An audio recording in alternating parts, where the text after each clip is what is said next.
Good morning, good afternoon, good evening. That is Jack. I am Conrad, and this is the 45 Euro 2021 semifinal reactions. Needless to say, Italy Spain did not turn out quite the way we thought it would. We got the prediction correct. Much tighter affair. Thinking was Italy would be dominant and maintain the same style of play that they had for the first 5 matches.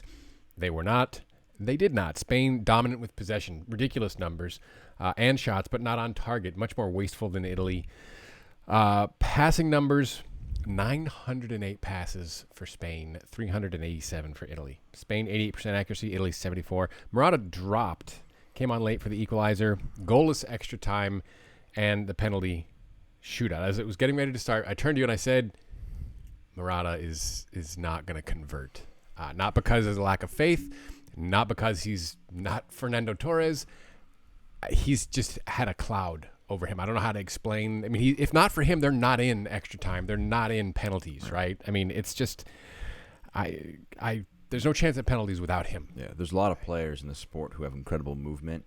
They have pretty good physical attributes. I think at Timo Werner, Alvaro Morata, where they have the positional, the IQ sense of the game down to a T. Morata, if you stuck like a great finishing attribute onto him, he'd be a phenomenal forward. But Fernando Torres' foot on him. But but he is prone to mental lapses. He's not technically poor. He's not unable to finish, but he does just have issues of mentality probably.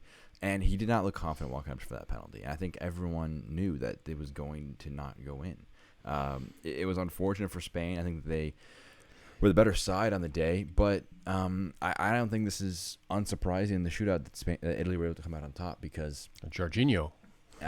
What I saw was Chiellini as a different leader than Jordi Alba because I mean he's tickling him. He's relentlessly happy. Yeah, and he's like in his head, and Jordi Alba's like trying to focus for this shootout, and Chiellini's like, I've been here a million times. This is my last tournament. I'm playing with house money. I don't think this performance is bad for Italy because why on earth would you go toe-to-toe with Spain and what they're good at? You're always going to let them have the ball. And you know what? I'm actually thinking this is an impressive performance from Italy because Spain only had about 1.7 XG for the one they scored. You let them have 900 passes to 300 passes for you, and they only create that. They were 31% of their shots on target, while Italy 57%. Yeah, I mean, that's not it's a case of Italy recognized the match. Roberto Mancini is a very, very good manager. He's won trophies in many leagues.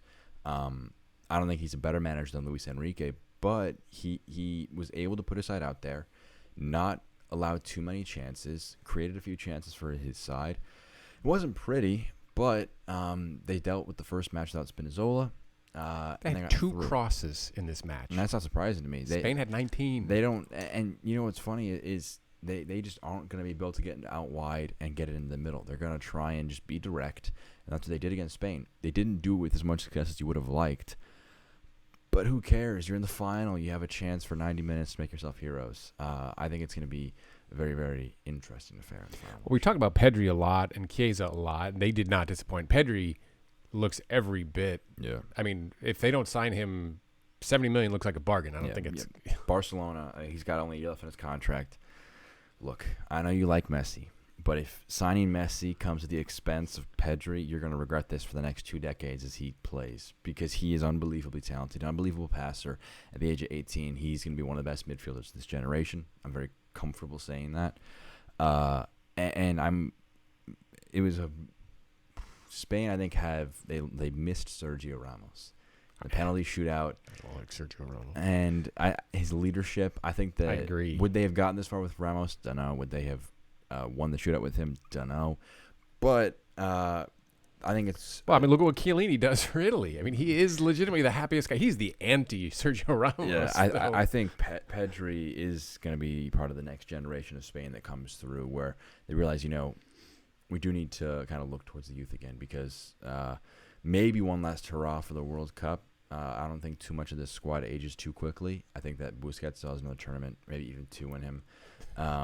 Look, years old. No, Sergio Busquets has been around forever, but he's 32. He's only 32. Yeah, that's crazy. And he turns 33 in a couple of days, but he's only 33, soon to be. He's unbelievably experienced. So And he's spectacular. He was absolutely amazing in that match. Yeah, I'm excited for Spain the next few years. Italy, I think it's gonna be a good match against England.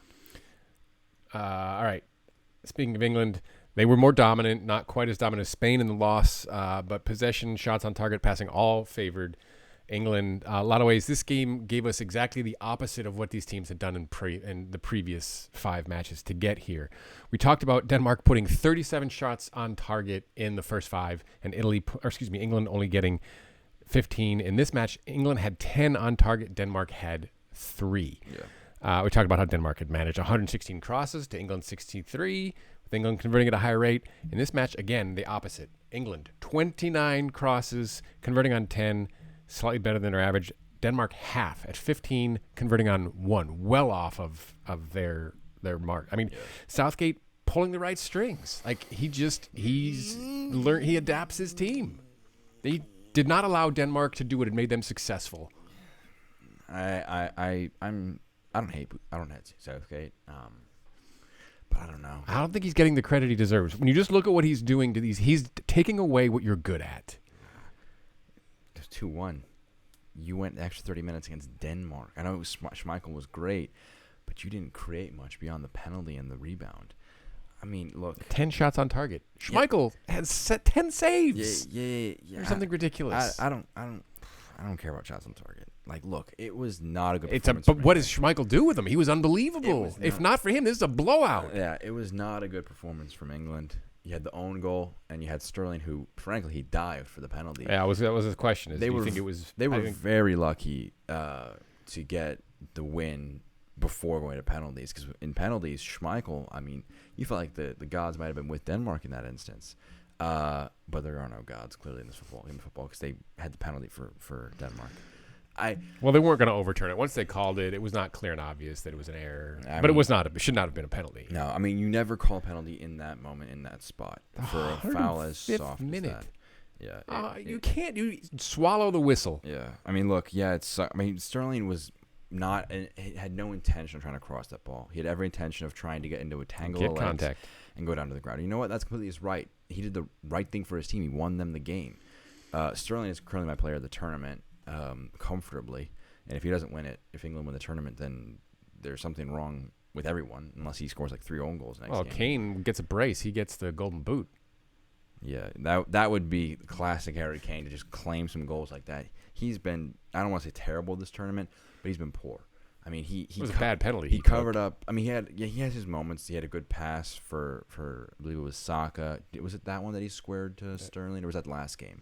Maybe it was last game. One before, yeah.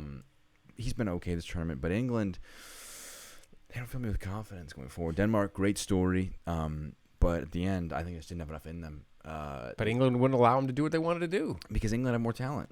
That's not a credit of Southgate. That's just the fact of the matter is that Denmark had been playing against much tougher competition than England has, and they were able to just get through with very strong, comfortable performances. England could not produce that. We expected them to keep a clean sheet, 2-3-0. Pickford does not fill me with confidence in net. We saw that he should have saved Damsgaard's shot. So going into the final, there are weaknesses to both sides, strengths to both sides. So I think it's really, really tough to predict. It's really going to be a tough match to call leading into it. It's just going to be who's better on the day. That'll do it for us. There were 2 now left remaining, England and Italy. Look for that preview episode coming up here in a minute. Jack, Conrad, this has been the 45. Please let us know what you think in the comments. Subscribe. Look for us on the Twitter at the 45. Take care now.